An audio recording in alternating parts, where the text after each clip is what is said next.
আপনাকে তুই করা বলতে পারো? তুই করে আপনি আপনার নিজের বাসায় গিয়ে বলতে পারবেন, এখানে বললে তো লাথি মেরা, পাছায় লাথি মেরা বাইর করে দিব।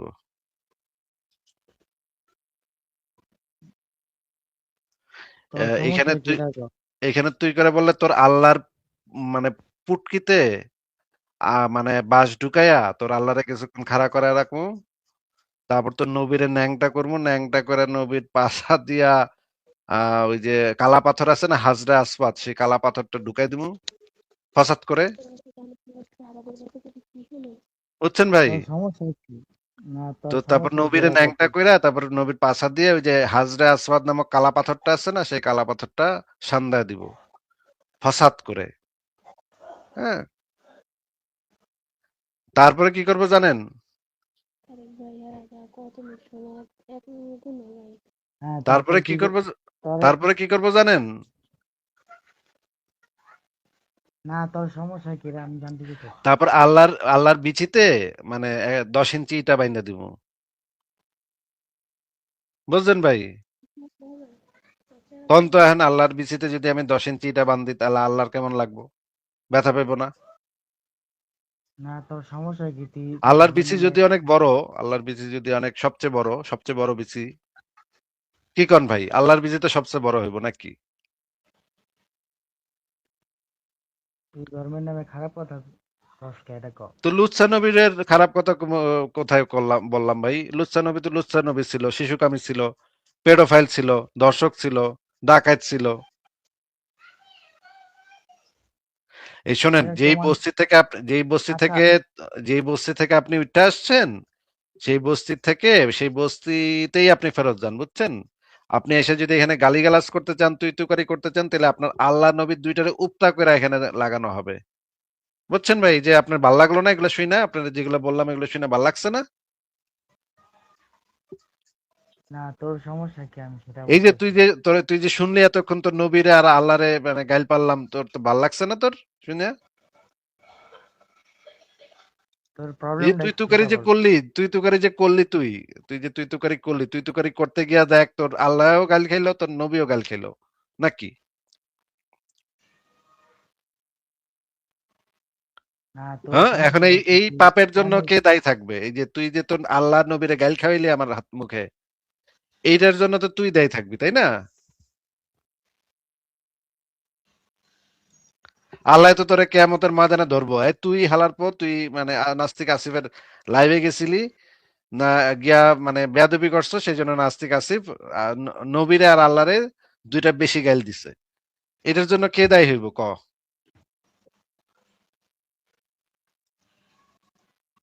তুই তুই যদি ভালো করে কথা বলতি তুই তাহলে তো তোর সাথে তোর আমি ভালো করে তুই কথা বলতাম।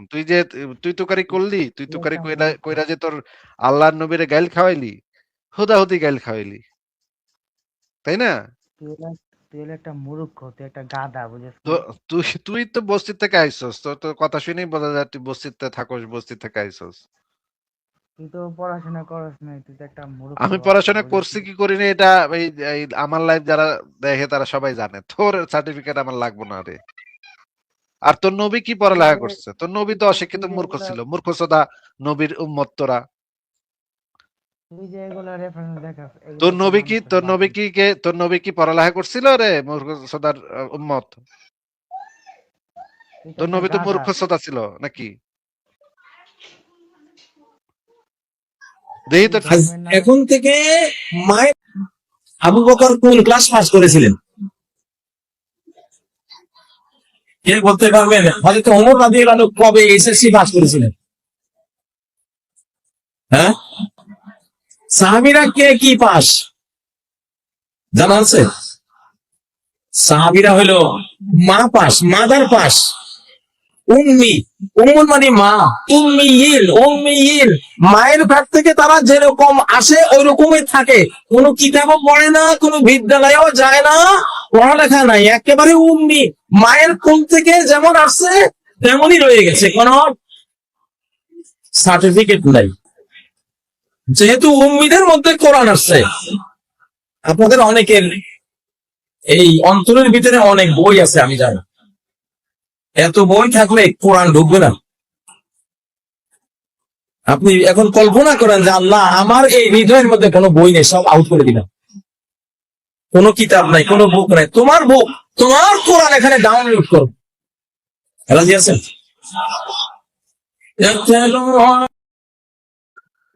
শুনছস অশিক্ষিত মূর্খ সরার উম্মত, শুনছস তুই তুই তোর হ্যাঁ তোর তুই আমার নবী আর তোর সব তুই আমার সাহাবীরা কথা যে শোন মূর্খ সদা ছিল, শুনছস?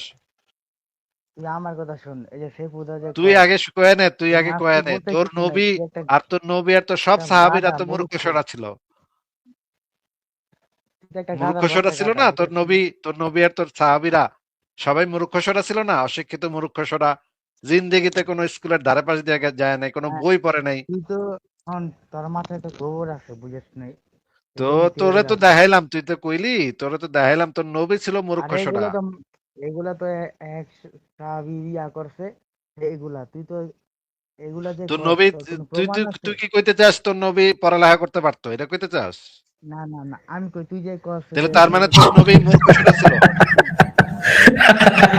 না না না, কি এত কনফিডেন্স ভাই! আমি তো এই মুমিনের সাথে যতদূর কথা বললেন ওদূরের না মধ্যে না, এটাই সবচেয়ে বেশি কনফিডেন্সের সাথে বললো যে না না না না, আমার নবী তুই শিক্ষিত নবীর জানে, ছিল। বিষয়ে বল, তোর তো প্রমাণ এ আছে জানে কোনো? যে আমার নবী মূর্খ সরা ছিল, এটা ভালো করে জানে, মুমিনে জানে ভালো মাদার করে। পাস, আমার নবী মাদার পাস, তুই একটা মা পাস, মূর্খ, উম্মি ঈদ, তুই উম্মি গাধা, ঈদ।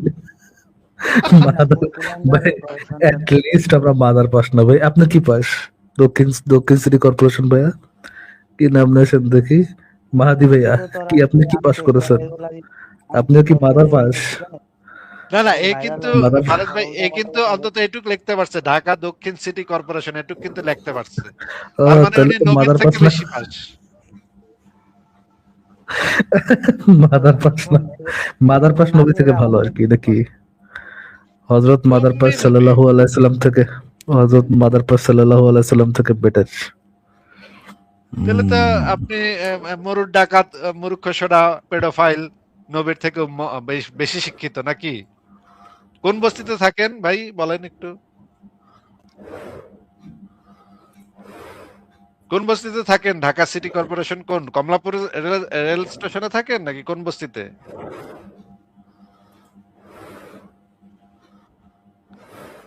হ্যাঁ ভাই, কি বলবো, আমি তো তোরে বুঝতেছি না। বিহারি নাকি ভাই? বিহারি, বুঝতেছেন না কি বিহারি করবেন? বিহারি পট্টিতে থাকেন? হ্যাঁ ভাই, গরুর বুড়ি বিক্রি করেন? রাতের বেলা বট বিক্রি আর দিনের বেলায় চাঙ্কার পোল, এই করা জীবন যায় নাকি ভাই? বুঝলি না, হট না, আমি ব্যবসায়ী, ঠিক আছে? কি ব্যবসায়ী? ময়লা কাগজ টোকান, টোকা বেচেন, প্লাস্টিক প্লাস্টিক নিয়ে তারপর না না, বেচেন নাকি? দিনের বেলা জামাত শিবিরের আন্দোলনে যায়, দাঁড়ায় তাকবীর, বট খাইবা। খারাপে যদি সাহস থাকবির, শোন, সাহস থাকলে ফাল্লা সাহস থাকলে থাকবার। সাহস থাকলে বাংলাদেশে আয়। বাংলাদেশে আসলে কি এই সাহস করবেন ভাই করায় না। বলেন? ভাই আচ্ছা ঠিক আছে, আসবে, বাংলাদেশে আসবে, আপনি দেখা দেন ভাই। আপনি খুলসারের বেলা আব্দুল্লাহ, আপনি কি বালদা ছিড়তে পারবেন? আসিফ ভাইয়ের একটু ক্যামেরা অন করে দেখা দেন যে আপনি, আপনার কারো লাগবে না, আপনি নিজে কিছু একটা করে দেখাবেন। ক্যামেরা ওপেন করে দেখা দেন ভাইয়া, দেখান কত বড় আব্দুল্লাহ আপনি, দেখান ভাইয়া। আমি নাম বলবো না, বিচিতে আপনার কাঁদতে উঠছে আমি জানি ভাই, আপনার বিচি যে ভিতরে ঢুকে গেছে মহিলা মানুষের মতো নাই আপনার। দেখা দেন ভাই, ক্যামেরা অন করে দেখা দেন। আপনি তো শেড দিলেন যে আয় বাংলাদেশে আয়, বিশাল বড় আব্দুল্লাহ আপনি, দেন ক্যামেরা ওপেন করে দেখা দেন ভাইয়া। ভাই আপনার নবীর বিচির কসম ভাই দেখান। যদি আপনি দেখাইতে না পারেন তাহলে মনে করবো আপনার নবীরও বিচি, আপনারও নেই, আপনার নবীরও বিচি নেই। দেখান ভাই, ক্যামেরা অন করেন। নবীর বিচির আহ, নবীর নবীর বিচির সম্মানের কসম ভাইয়া, আপনি যদি বিচি চেহারা মোবারক দেখাইতে বলতাম, না পারেন, বিচি ও মোবারক সরি, বলতাম। বিচি মোবারক, বিচি মোবারকের সম্মানের কসম দেখান ভাইয়া, দেখান কত বড় আব্দুল্লাহ হয়েছেন আপনি, দেখান। ফারাজ ভাই, এটা আমি মানে মানতে পারলাম না। আপনি বিচি মোবারক বলবেন না মিয়া? আপনি এইভাবে নবীর একটা বিচিকে আপনি এইভাবে অসম্মান করতে ও পারেন না। একটা সরি, আমি জানতাম না যে কয়টা কয়টা আছে, একটা ছিল আর একটা কি মেহেদি খাই ফেলাইছিল নাকি, কি হয়েছিল কি? না, খাদিজা বোধহয় যে ইয়া মানে হাফসা লাথি মারছিল ওই যেদিন মেহানের সাথে ধরা খেয়েছিল না সেদিন, আহ, হাফসা দেখা এক বিচিতে লাথি মারছিল, ওই এরপর থেকে এক বিচি ছিল নবীর মনে হয়। আমি এটা যদিও দলিল প্রমাণ দেখাতে পারবো না, কিন্তু আমি আমার মনে হয়েছে এটা পরে, বর্ণনাটা পরে মনে হয়েছে আহ, যে বাকছে। ওর বিচির গল্প শুনে শুনে চলে গেল ভাই এটা।